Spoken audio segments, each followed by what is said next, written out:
hemos visto muchas películas. Yo he tenido la ocasión de leer a un autor de novelas policiales que fue también guionista de Hollywood, se llamaba Frank Gravers, y que tenía algo así como una obsesión sobre la historia de los hermanos James. Jesse y Frank. Jesse y Frank. Parece que Jesse aprendió estos métodos del asalto, del manejo de armas, preparación de emboscadas, etcétera, durante la Guerra Civil Norteamericana. Era guerrillero, adolescente, de William Quantrill. Hay una película, hay varias películas también sobre Quantrill, sí, que era una especie pero un hombre del sur, trabajaba para la Confederación, pero tenía un ejército, digamos, irregular. ¿Qué quiere decir esto? Sus soldados no figuraban en ninguna nómina y entonces abastecían sus necesidades mediante, por ejemplo, el asalto de bancos, la extorsión, etcétera. Si es una guerra en serio, por otra parte, ¿no? El norte no hacía otra cosa. Exactamente. Y allí trabajaban en Missouri y robaban en correos, atacaban los barcos, incluso los trenes, y ahí aprendió James. Aprendieron los dos, ¿no? Porque estaba ya...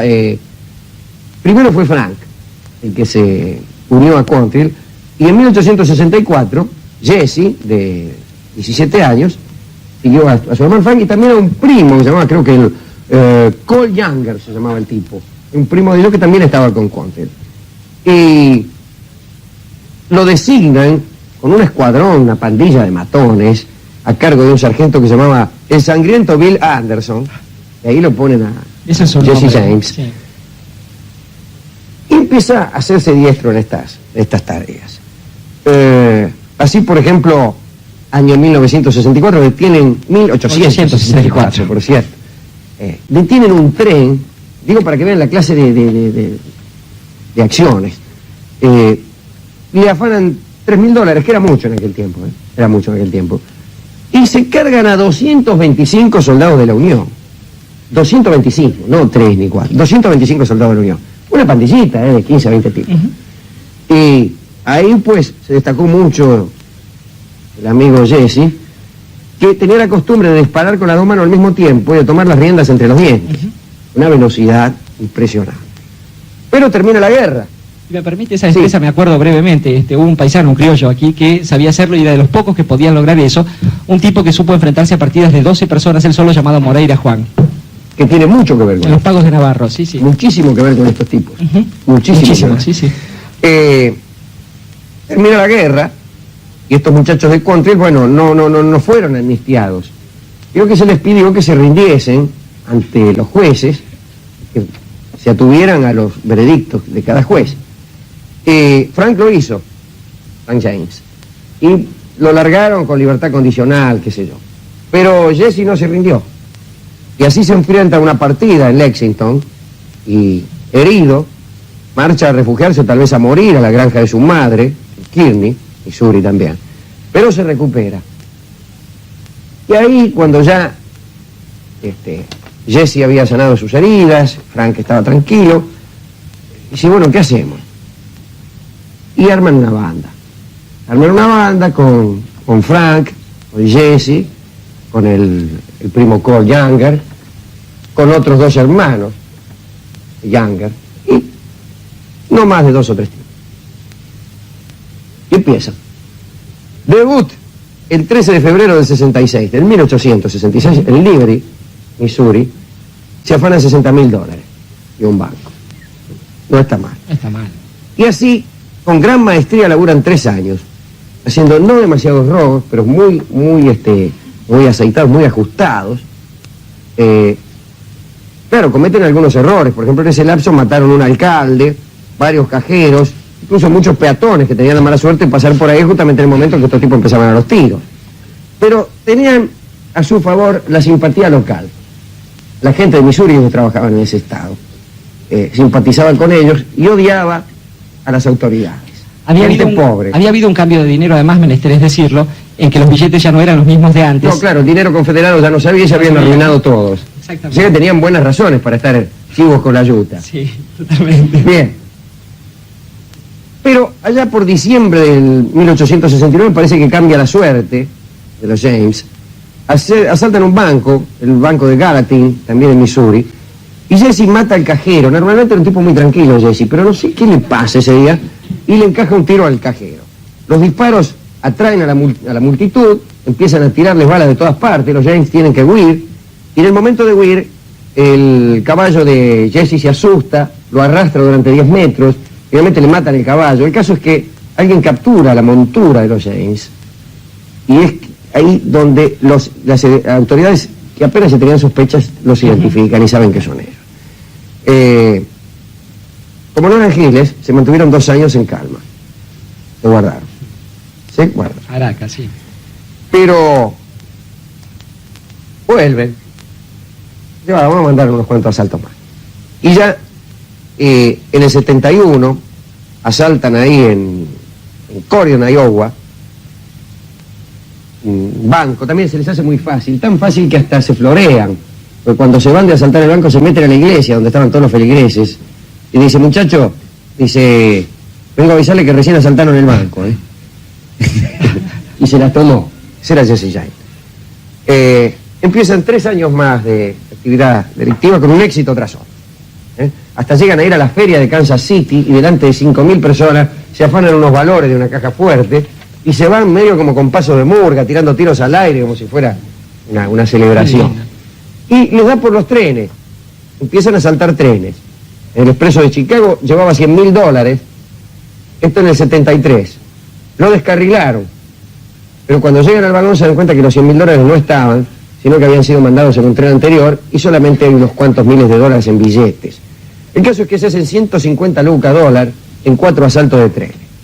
¿Qué pasa? Los banqueros y los ferroviarios empiezan a darse cuenta que la policía local, por ineptitud o por simpatía, no hace nada. ¿Y a quién contratan? Contratan, ustedes habrán oído también este nombre, a la agencia Pinkerton, una agencia de detectives.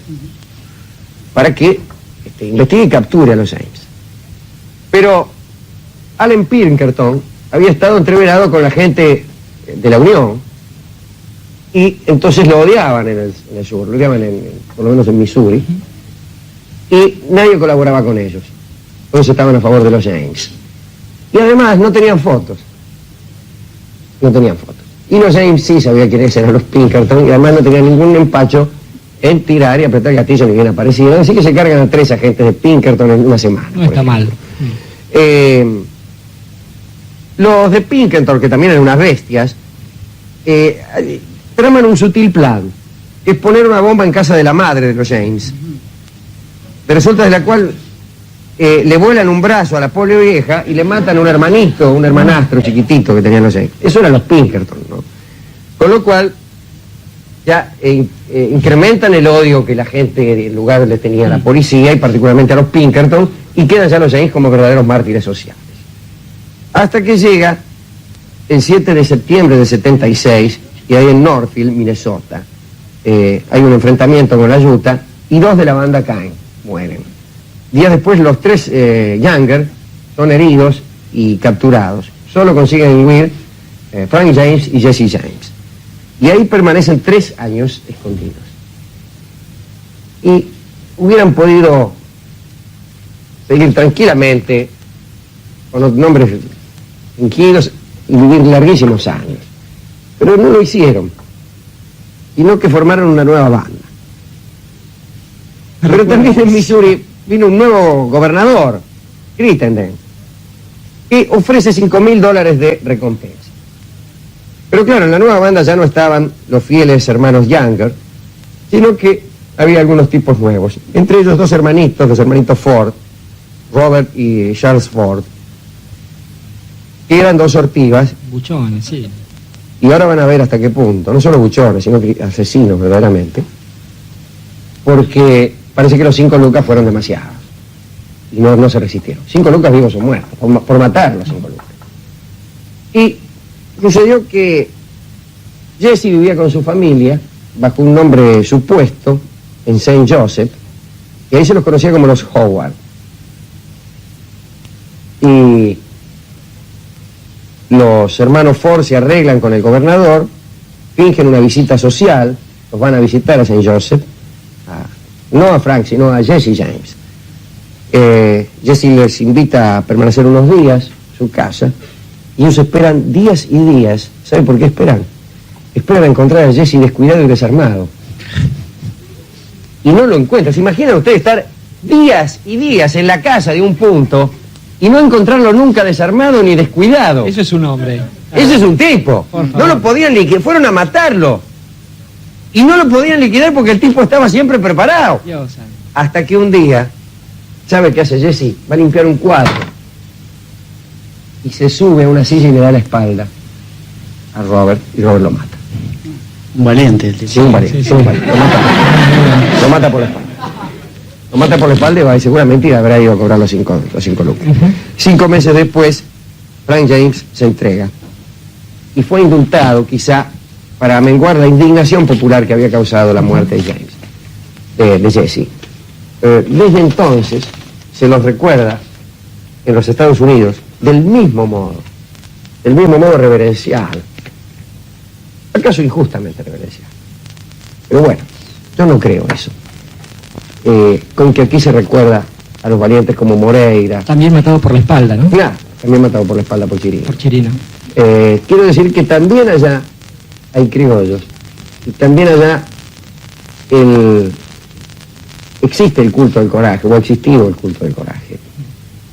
Y aún en una sociedad calvinista, donde la prosperidad y el bienestar son una gracia divina, existe cierta admiración a aquellos que se han opuesto a la autoridad y que, acaso sin quererlo, han sido adalides de quienes padecen injusticia.